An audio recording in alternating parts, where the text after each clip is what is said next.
მოგესალმებით გიორგი მშვიდობის, ძალიან დიდი მადლობა მოწვევისთვის და ამ თემით დაინტერესებისთვის. მივესალმებით თქვენს მაყურებელს. თემა ძალიან მნიშვნელოვანია. მნიშვნელოვანი და საინტერესოა, განსაკუთრებით კი მათთვის, ვინც მაღალმთიან რეგიონებში ცხოვრობს.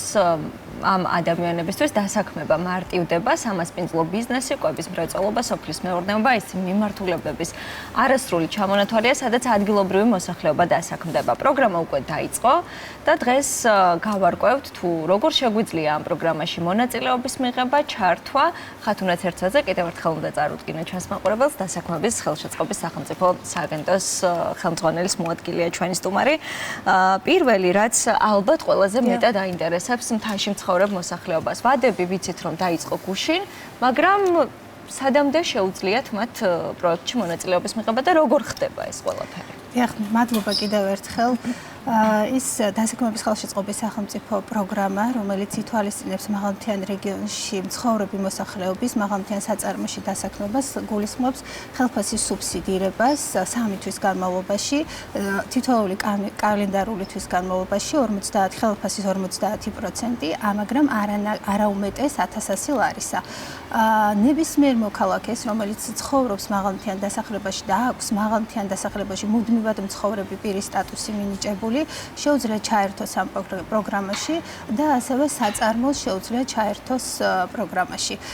ჩვენი მიზანი, ჩვენ მუდმივად დავდივართ რეგიონებში, გვაქვს ძალიან მჭიდრო კომუნიკაცია მოსახლეობასთან და ჩვენი ერთ-ერთი მიზანი იყოს, რომ მაღალმთიან რეგიონში მოსახლეობას მივცეთ ადგილზე დასაქმების შესაძლებლობა და ვფიქრობთ, რომ ეს კომპონენტი გაზრდის ამ შესაძლებლობას და კიდევ ერთი სტიმული იქნება ერთი მხრივ ბიზნესისთვის, რომ მეტი სამუშაო ადგილი შეიქმნას და მეორე მხრივ იქ მცხოვრები მოსახლეობისთვის, რომ ადგილზე არ მოუწიოთ დაუშვათ რეგიონულ ცენტრში სამუშაო საძიებლად წასვლა და ადგილზე შეეძლონ დასაქმება და რა თქმა უნდა ეს კომპონენტი რეგიონის განვითარებისთვის, ეკონომიკური გაძლიერებისთვის და ასევე იმ მოსახლეობის სოციალური პირობების გაუმჯობესებისთვის იქნება ძალიან კარგი წინაპირობა. ეს არ არის ვთქვათ დროში შეზღუდული ეს არის ამ წლის პროგრამა, ერთ-ერთი კომპონენტი, რა თქმა უნდა, მხოლოდ ეს პროგრამა არ გვაქვს, სახელმწიფო სხვა პროგრამებსაც თავაზობს დასაქმების მიმართულებით. კონკრეტულად ამ პროგრამაში ჩვენ დასაქმების ხელშეწყობის სახელმწიფო სააგენტო წარმოდგენილია როგორც თბილისში, ასევე ქვეყნის 10-ვე რეგიონში. შეუძლია დაინტერესებულმა პირებმა მიმართონ ჩვენ სააგენტოს რეგიონალურ ოფისებს და ასევე ისარგებლონ ცხელი ხაზის მეშვეობით და ასევე ჩვენი სოციალური გვერდების მეშვეობით შეუძლიათ მიიღონ სრული ინფორმაცია ამის თაობაზე. კი ბატონო, ესე იგი ერთ-ერთი კრიტერიუმი არის მუდმივად ცხოვრების სტატუსი უნდა ქონდეს ადამიანს, ვისაც აქვს ამ პროგრამასთან დაკავშირებით მაღალმთიანობას რაც ეხება, წინაპირობა არის ის, რომ აუცილებლად უნდა იყოს სტატუსის მქონე პირი მაღალმთიანში მცხოვრები. თუმცა გვაქვს თუ არა ასაკობრივი შეზღუდვა? ვთქვათ რა ასაკიდან ასაკამდე? ასაკობრივი შეზღუდვა არ გვაქვს, 16 წლიდან შეგვიძლია ჩავერთოთ პროგრამაში, უბრალოდ არასრულწლოვანის შემთხვევაში დაგვჭირდება მშობლის ნებართვა. სხვა შეზღუდვა ასაკობრივი ჩვენ ამ მიმართულებით არ გვაქვს. ანუ რეალურად ნებისმიერ სურვილს შეუძლია რომ ჩაერთოს, რომელიც არის სტატუსის მაღალმთიანი სტატუსის მქონე პირი. და საწარმოს ასევე შეუძლია ჩაერთოს. რა შეეხება რაოდენობას, აი ბენეფიციარების რაოდენობა თუ არის შეზღუდული, მაგალითად რამდენი ბენეფიციარი უნდა ჩაერთოს? დღის მდგომარეობით 1801 მაღალმთიანი დასახლება გვაქვს საქართველოში. აქედან ძირითადად თითქმის 90% არის სოფლის ტიპის დასახლება. ასევე დღის მდგომარეობით 200,000-ზე მეტი სტატუსის მქონე პირი არის და ასევე 600-მდე საწარმოა, რომელიც რეგისტრირებულია მაღალმთიან დასახლებაში.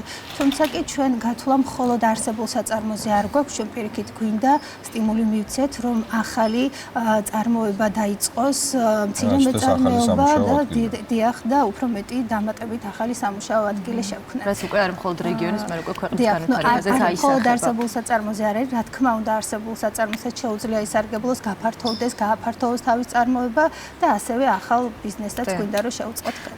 დაინტერესება რამდენად დიდია ეს მაინტერესებს და რაღაცნაირად ჩვენ აქცენტს ვაკეთებთ უშუალოდ მოსახლეობაზე და თქვენ სწორად აღნიშნეთ, რომ საწარმოსთვისაც ძალიან დიდი ინტერესია ის, რომ როდესაც ბიზნეს ახლად იწყებს და მას არ აქვს, ვთქვათ, სახსრები იმდენად რესურსი, რომ ვინმე დაიქირაოს, სწორედ ის სუბსიდია, რასაც სახელმწიფო დებს, ხომ?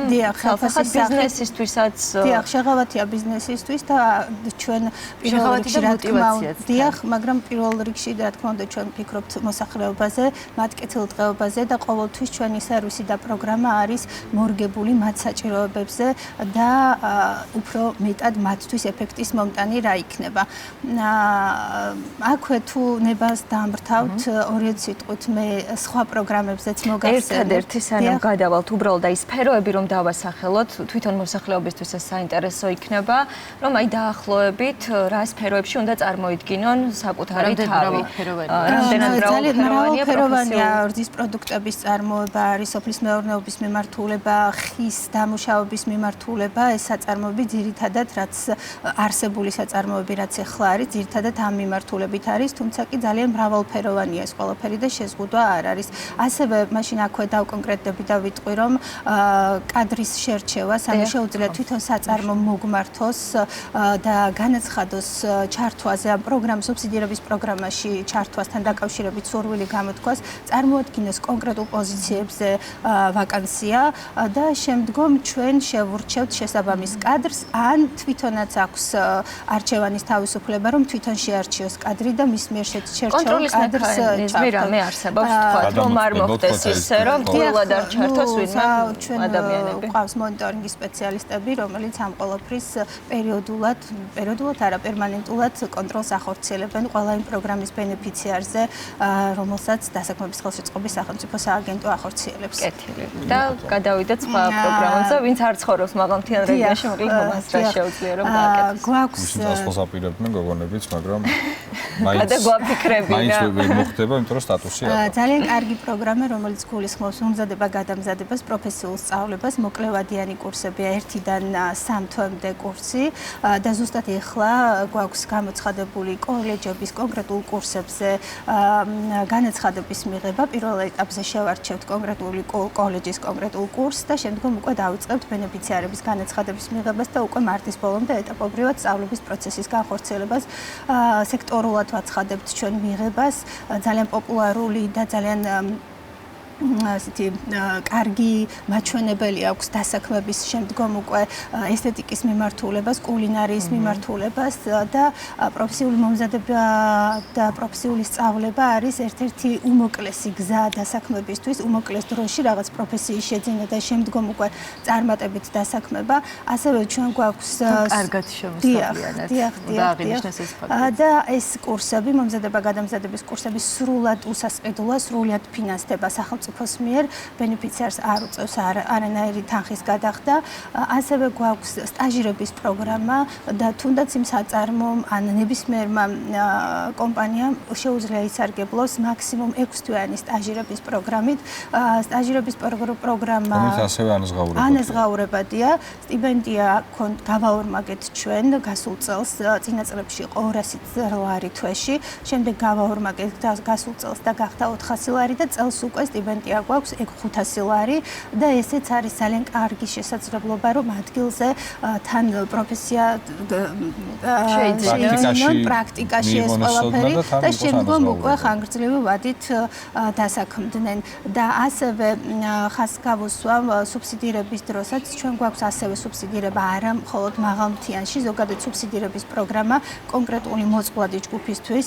ეს არის დევნილები, შიშეულპირები, სსმპირები, ქალბატონები, ახალგაზრდები და ორივე შემთხვევაში თანხას რაც ეხება ერთი და იგივე, ეს გახლავთ არაუმეტეს 1100 ლარი და პირველი 3 თვე ჩვენ ვასუბსიდირებთ ცხადია, მაგრამ დამსაქმებელს აქვს ვალდებულება, რომ შემდგომ 6 თვე აუცილებლად გაუფორმოს კონტრაქტი აღნიშნულ პირს, ვისაც ჩვენ დავუსუბსიდირებთ 3 თვის განმავლობაში ხელფას და იმ 6 თვის მერეც თუ გაგრძელდება მათი ურთიერთობა და ხანგრძლივადიან კონტრაქტში გადაიზრდება უკვე ეს ყველაფერი ძალიან მისასალმებელი იქნება, რაც იქნება დიდი წარმატება. იცით და ალბათ სპეციფიკიდან გამომდინარე ხდება ეს ყველაფერი, ზოგიერთი სამუშაო მაგალითად სეზონურია, ზოგიერთი მთელი წლის განმავლობაში გრძელდება და ეს ვადების გასაგებია, რატომ არის ასე გადანაწილებული.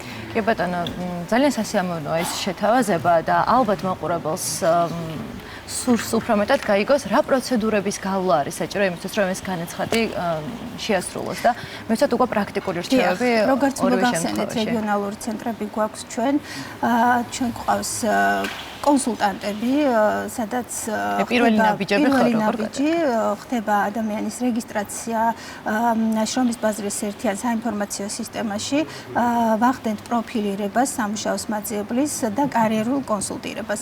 კარიერული კონსულტირების შედეგად კონსულტანტი გამოკვეთს მის პროფესიულ უნარჩვევებს და შესაბამისად ამისამართებს ან დამსაქმებელთან, ან თავაზობთ მომზადება-გადამზადებას, ან სტაჟირების პროგრამას, ან ჩვენ რომელიმე პროგრამაში ჩართვას, ეგრეთ ესე რომ ვთქვათ, უხეშად უფრო გასაგებ ენაზე მიმართულებას ვაძლევთ და ვეხმარებით სწორად დაგეგმოს მისი კარიერა და სწორად დაიწყოს პირადობის მოწმობით ხდება ეს ყველაფერი, ხო? არაფერი დამატებითი. დიახ, დამატებითი დოკუმენტაცია ჩვენ არაფერი არ გვინდა, დიახ, პირადობის საფუძველზე და კონსულტანტთან გასაუბრების საფუძველზე ხდება უკვე შემდგომ ეს ყველაფერი.